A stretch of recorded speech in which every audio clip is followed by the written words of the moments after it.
What's up mga katropa? This is Boss Art Gaming. So ayun, meron dito tayong factory sa ating private server sa Second Sea. So pasensya na mga katropa at hindi kita yung factory kasi gawa ng aking mga abubo sa taas ng aking live stream. Pasensya na mga bossing. Pero eto, kung maganda man ang ating makukuha prutas dito, ay ito ipamimigay natin sa followers. Kaya kung hindi ka pa nakapollow bossing at napanood mo to, mag-follow ka na, baka ikaw ang may chance na makakuha ng prutas na makukuha natin dito.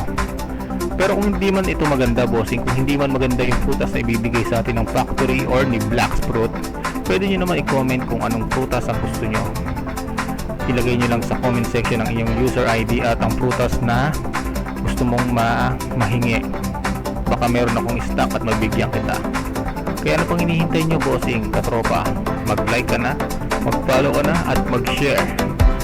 So ito, tingnan natin kung anong i-drop niya or anong ibibigay sa atin. Uy, ayun bossing, yoy, mythical bossing, shadow. So kung gusto ng shadow mga bossing, comment na, drop your ID user na.